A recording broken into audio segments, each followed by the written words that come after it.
Okay then Dave, it's all come down to this, 45 gone, 1 to go, the dream's still alive. Obviously it's not all in your own hands, but the important thing is you do your own job on Saturday. I think that's the key. You know, there's been so much surrounding the game, and probably the finish that, you know, Southend's had, the immaculate finish they've had.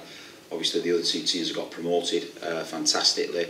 You know, we're still in the mix, but I think that's the biggest thing for me this week has been making sure that we stay on task. We've got a job to do. We've got to go over to Tranmere and do a real professional job, and that's what the players are really focusing on, and that's what my staff's been focusing on all week. We had a training session on Tuesday. It was absolutely electric, and you know, it's where I want to be at this time of the season. Sometimes a training session can be a little bit low-key at this time of the season, but it was fantastic, and we've had a really good prep week, and you know, we're just looking forward to this game on Saturday. Is it easy to keep everyone fully focused on what they need to do rather than what happens elsewhere? The football side, yeah. The football side, that's easy for myself and me. You know, I've got a real motivated group. My staff's incredible. The players have performed brilliantly, you know, from sort of Christmas onwards, and they've been real professional in what they've done. Obviously coming here has helped massively, but that side of it is quite easy to keep a control and a lid on. The other side of it, it's a bit more difficult because you're planning for 2 different scenarios, but you know, the planning for the playoffs has been done over the last 2 weeks. You know, we've achieved that. That was our first goal. You know, was always trying to steer towards 80 points plus. Rochdale obviously got promoted last season with 79, so it was a target that we was always driving towards. We've achieved that. You know, the playoffs are at the forefront of what we're doing, because that needs detailed planning and meticulous planning, because that's the first objective that we've achieved. So that points target, did you think that will be enough to get you into them top 3 places? Plus, has the standard actually surprised you? Not the standard. I think when I look at Burton, you know, Jimmy going in there, Gary did a fantastic job up to that point. Jimmy going in has just given him a different dimension. I think his charisma, his attitude, his professionalism has just elevated him to obviously a fantastic finish. Mickey Mellon, though, you know, the Shrewsbury journey has probably been a more difficult one, because the expectation was there that Shrewsbury should have gone up, and you know, to actually do what he's achieved and had the cup run that he had and brought the money in that he did. You know, Mickey's achievement, it probably surpasses Jimmy's. So it's been fantastic. The 2 top teams have really kept the hammer down and the foot on the floor, and we've been, you know, trying to chase and trying to get near them. But I think because of the, you know, to become a champion, you've got to play against champions, and you know, they've kept us on our toes. They've kept us driving up, you know, towards, you know, good points total. So yeah, 80 points was always a total that you try and achieve at the start of any season, and usually, you know, that takes you out of the league. There was a lot of expectation around yourselves right from day one as well, because of what the chairman's come in and set the ambitions to get the club up to the championship. Do you feel you're kind of achieving what you should be achieving with where you are? We had a meeting the other day, you know, from where the club's come from, you know, and I'll never ever forget where I was when I first come in this building and where we were as a football club. And when you see the, like, you know, top clubs like Tranmere, you know, get relegated, and Bristol Rovers get relegated, Luton, Wrexham, you know, top English clubs with great tradition. You know, when I come to be the Bury manager, we had that threat. You know, we carried that threat. It was real. It was as severe as that, going out of the league, Bury Football Club going out of the league. So, you know, I'm very respectful to that, and I understand where we've come from in that progression. And you know, it's something that drives me every day to improve and keep getting better and keep making the football as good as we can be. And you know, we had a recruitment meeting the other day and a planning meeting, and when you actually see, you know, the squad we've built, the infrastructure we've put in place, the youth team winning the league, behind it looks good. So we're enjoying the work we're doing at this football club, and you know, and certainly as a manager, I'm very proud of the work we're trying to accomplish at the football club. I guess people on the outside judge everything by results and league tables, but that's just one of the things that you judge progress by. Progress is continual. You know, I've got players in the team now who, you know, championship clubs would love to have in their armoury, and quite a few at that. So you know, we struggled to give the players away 16 months ago. Now, you know, I've got a chairman who wants to keep them players at the football club, and you know, they want to stay at the football club. I think that's the key thing. So, you know, we obviously everyone wants to win football matches, and I do more than anyone. But you know, I see progress in infrastructure. I see progress in doing the right things all the time. You know, one season wonder. It's not sustainable. It's not sustainable. You have to build. You have to build that trust. You have to build that support. You have to build an organisation from the bottom, you know, to the top. And it's gone both ways. We've tried to do it from the academy upwards, but the chairman's done it from the top to the bottom. So, you know, we're meeting somewhere in the middle, and we've got a strong organisation at the minute.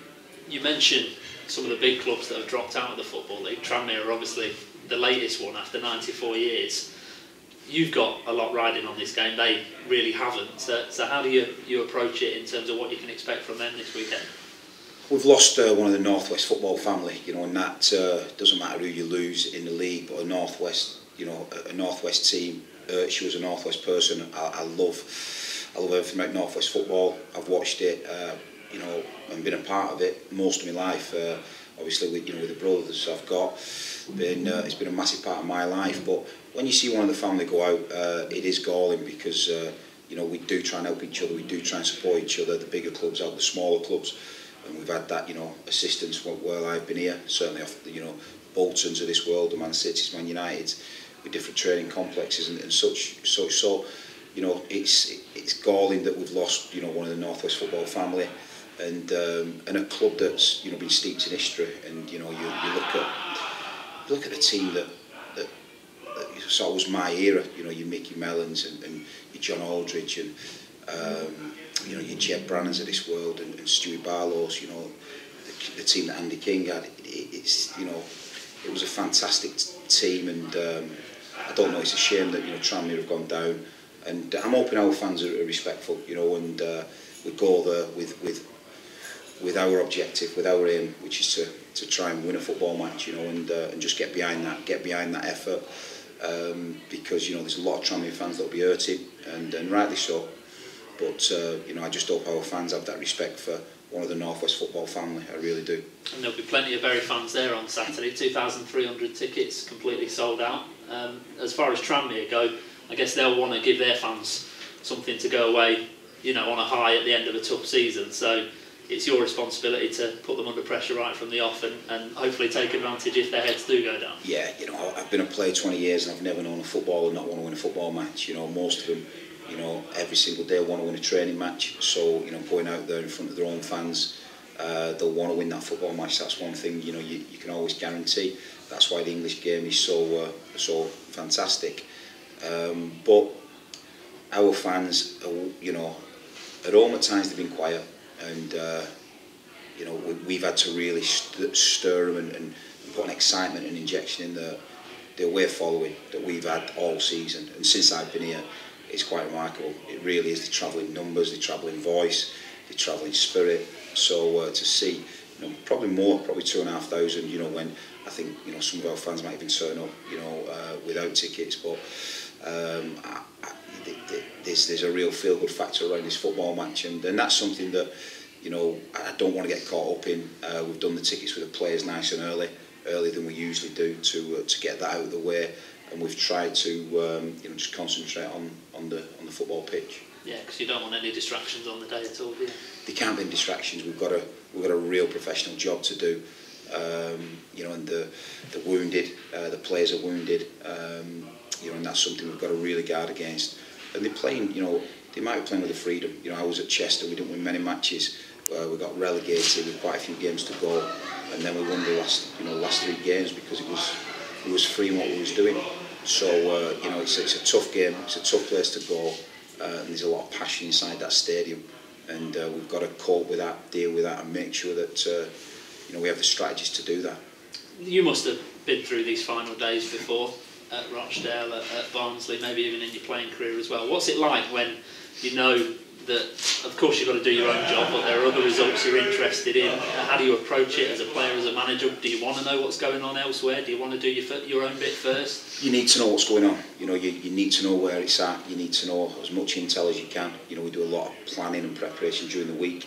as most managers do, but certainly, you know, on the match day, you've got to know that intel, you've got to know that detail, and you've got to know what's happening. We will be taking care of business. The players will only need to know what they need to know as the match is going on, but certainly before the game, they'll know exactly what's expected of them, the roles and responsibility on the pitch and off the pitch, and you know, we'll go there and be ultra professional, and whatever the outcome is, you know, it is the outcome, but certainly, you know, we're going there to win a football match like we've won every, you know, we won't be setting up any different. We try to win every football match since I've been the manager. Some managers set up to not lose, you know, and there is managers out there. I'm not one of the managers. I set up a team to win a football match, and that's what we'll be driving to do, as we've tried to do in the other 45 games. How's your squad looking? Is anyone unavailable this weekend? Just Notes, yeah, just Jim McNulty, still not recovered. We've tried to do a bit more with him this week, and he's not come through that programme. So yeah, I've got Jimmy out, but the rest of the squad, like I said, the training session Tuesday, it was absolutely immaculate, and you know, I'm looking forward to today's training now. Thanks very much. Take it that means Danny Mayer's okay. Danny Mayer's good. Yeah, it was the correct decision last week. It was touch and go. We got him a scan, and that's revealed that he's A1. And you know what? In hindsight, probably a good thing that Danny's been able to just sit out of it. It was a decision that we made as a club to protect Danny. He obviously is an asset to the club, but a real asset to the team. So you know, Danny will be refreshed and was gutted, you know, that he missed the Wimbledon game. So yeah, we've got Danny prepared and ready to hit the ground running Saturday. And this away form as well, it's been a remarkable run that you've been on, clean sheets as well. What you've really hit upon the right formula, I guess. What sort of worked well, do you think? I think it's a combination. You know, we've tried a few different things away from home. The mindset's always been quite good.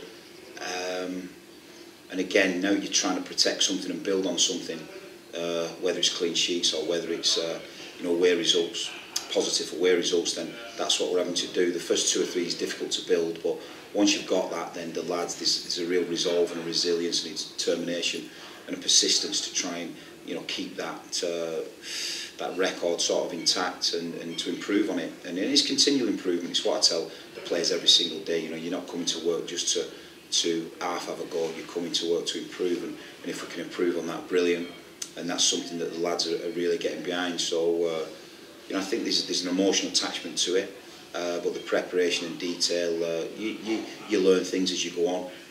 We've done a couple of tweaks away from home, different times, different meetings, and we just seem to have found a formula at the minute. So it's been good, but you can do whatever you want and change whatever you want. But if the players don't buy in as a group, then and that's what they've done. Everything I've asked of them, they've gone that extra yard, and you know, it's credit to them.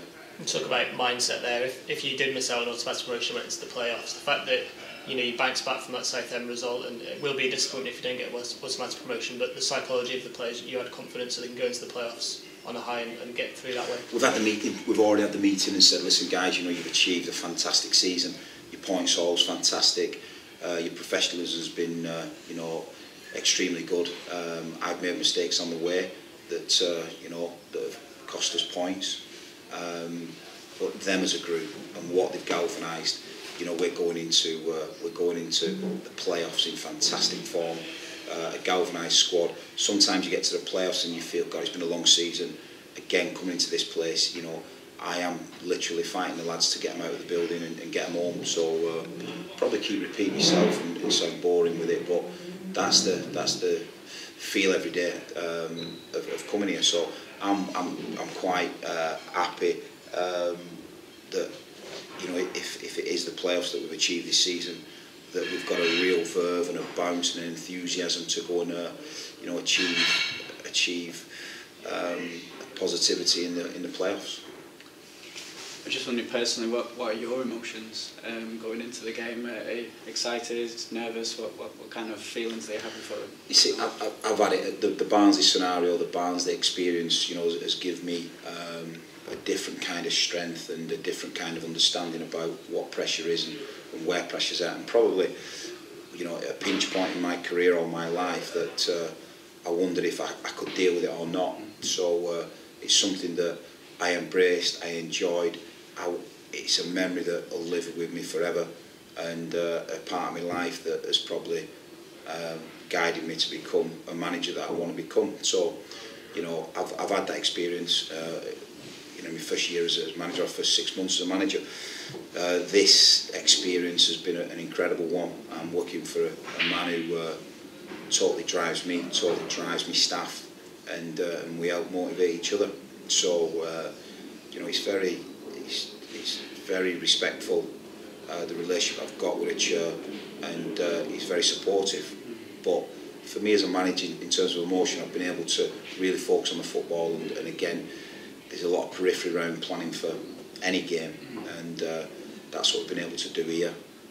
And I've had, like I said, I've had the full support of the chair in terms of that. So emotionally, I'm in a good place because I've been to the dark places. I was going to say, I mean, the major difference between Barnsley and now is that you were trying to fight against relegation, whereas this time you're trying to fight for something. Is there a big difference in that? You're always fighting for something, you know. For Barnsley to get relegated that season, the cost implication of people losing their jobs was something that, you know, I didn't really want on my shoulders, and we were fighting for that. This is a different fight, but it's the same. It's the same emotional attachment. You have to concentrate on your business. You have to concentrate on the football. You can't get wrapped up in what everyone else is doing in and around you, because you're only in control of that. And I've learned that. I think you can go on any course in the world and they'll try and teach you it, but when you're thrown into the fire, you know, you only can go one way. And you know, luckily I've had that very early in my management career, and I've been able to survive it. But you're always fighting for a cause, or you should be as a manager. You know, I've been in teams in League Two where sometimes you've just managed to, you know, hit mid-table, and it's an awful feeling. The last 4 weeks, that mid-table obscurity, I can't stand it, I'll be honest. And I've been a part of it, the teams, and you try to drive for that next level, to try and hit a playoffs, or, you know, try and be a part of something, and it's not for me. So I'd rather have what I've got now, and try and drive this team and the football club up through this division, and we're making a good fist of it. So I was going to say, previously, just one last question really, actually two. First of all, you mentioned about fitness of players. Last time I spoke to you, you were just going to check on Joe Riley's knee. Was there any sort of issue with regards to that? It was a bang, it was a knock. You know, he's a tenacious player, he's a front foot player, and it was more of a collision, and it come up quite a bit, sort of, in terms of the swelling, but now it's settled down. We've had a few days, and you know, he trained again Tuesday, and he was fantastic. So the fitness, they really are taking up to the next level, and you know, we're in really good shape. Okay. And last question, just really considering what's happened this week with regards to Eddie Howe and Bournemouth getting to the Premier League, I know that your boss set your ambition towards getting in the Championship, but I suppose in a similar timescale, from I think 2009 almost going out of the league to 2015 getting into the Premier League, that's kind of a benchmark. It's something to guide, I guess, to see what is actually possible, because it's unthinkable, really, isn't it? I think it's a bad comparison. Yeah, I really do. You know, we're looking at a Russian owner who's I think they're paying Cameron Jones plus 30 grand a week, 10 million investment. You know, Eddie Howe, pound for pound, is, I believe, the best manager in the country right now. You know, what he's achieved at that football club, the infrastructure he's put in, the scouting system, it's been built over 5 or 6 years. It's been built from a real strong foundation, and you know, it's not a quick term success. Eddie's gone for a profile of player. He's not come off his plan. He went to Burnley and had some time out, but I think that was probably a good time to go back in and then start over again with the plan. So I think, you know, I think they spent £3 million on the boy Ramsey, who's not played.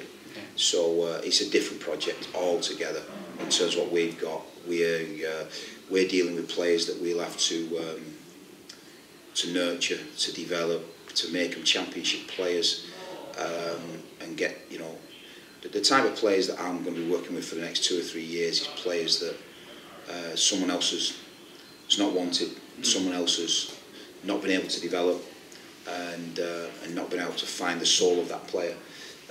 Them's the players that for the next 3 years I'm going to be working with.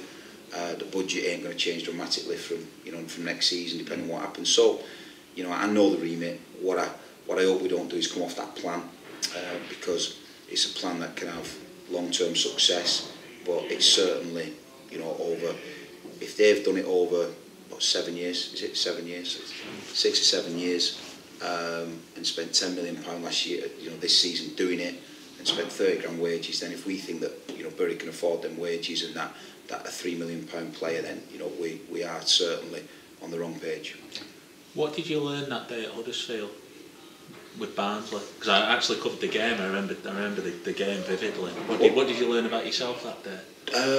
What I learned about a group of fans, and that's why I hope our fans go to Tranmere and be very respectful, is that two groups of fans going for two different objectives can have honour in a result, can respect each other, and can find compassion. I think that is something that I certainly learned that day about English football, and how if it gets bad press at times, if the press were there at that game, and I think people should have made more of it, because it was something that I'll never ever forget, what the Barnsley fans and Huddersfield, what football meant to them, and they were so respectful to each other. So that was something I learned about football. I think in terms of myself, I learned that by giving it something your best shot and all you can, then sometimes you do get rewarded. And we gave it everything we had. I sacrificed everything. 18-hour days, not sleeping for maybe 3 months to try and achieve something really special for the football club. So by hard work, by persistence, by resolve. They said it's not an easy job, and being a football manager, I think 45 managers have been sacked this season already. Over half of the Football League managers have been sacked, so it's not an easy job. And people, I think, are quick to have a go at managers and are quick to have a go at the failings of managers. But that day I realised that I wanted to be a manager, and I had a lot to learn. I had a lot to add on to my skill set, and hopefully I've been able to do that while I've been here at Bury Football Club. No matter what happens from now or in the future, will that remain the most stressful day of your career? Because it was just just bizarre, a bizarre day, wasn't it? Ended up with a Huddersfield goalie dribbling the ball with Barnsley striker telling him to keep it, didn't it? Or was it the other way around? No, Luke Steele dribbling the ball with Huddersfield striker telling him to keep it. Yeah, it was. I think sometimes there's a moment in your life that can be the making of you, and you can go away from that moment. I think not in the actual day. I think afterwards. Did I want to be a football manager was the question I asked. Did I want to carry on doing this job that is so exhilarating but can be sometimes galling as well?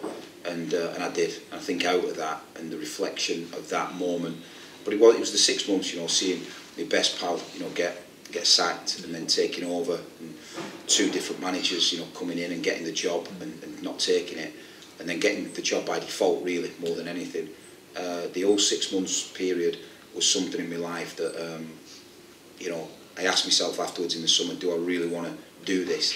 Because I'd seen so many pitfalls, while I was there, and the answer was yeah. So, and I look at Mickey Mellon now and what he's gone and done from that time, that 6 months, quite incredible the season Mickey's had, the season Rochdale's had under Keith Hill. So, at the Barnsley experience, I've certainly understood about football and how to cope with that pressure. I think that's probably the best way that I can describe what I've come out of it with. Given that you're the chaser, is there less pressure on you than there is the team that's in third now, than third place, being there because it's theirs to lose rather than yours? No, I don't think there is, because with what Southend's achieved in the last 9 games and the clean sheets and the immaculate performances that have been put in, then that's a form they're on, that's a role they're on, that's something that you can't take that away from Southend. And if they achieve another clean sheet on Saturday, then it's almost the perfect finish, and they deserve to go up. So I admire football. However the game's played. but certainly what Southend's achieved from a professional point of view has been, you know, nearly an immaculate finish. So we've been in there, we've been in around it, and we've like I said, we've made the playoffs, and that's something that now we want to be. We are planning, so that's been an achievement in itself. Given the way the season's gone, you had a great start, you had a brilliant finish. There's that little run in November, wasn't there? Does that make it even more frustrating, that period, given the way things have panned out, were before and have panned out since? Frustrated. If you get frustrated, you're not learning. You know, if I spend my time being frustrated, then I'm not learning. I'm just a disappointed man, a bitter and cynical, and that's not me. So that was my learning sort of process of how to fit things in and you know, out of that experience, we've been able to have a fantastic finish, and since Christmas, you know, an unbelievable points total. So without that, we might not have had the finish we've had. And I don't work like that in terms of what if, could I have, should I have. What I'll do in the summer is take the good, the bad, and the ugly out of the season, and hopefully not repeat that again. So you know, the mistakes I've made over the season, I'll hopefully get a chance next season to improve on that, and you know, we'll see where that takes us.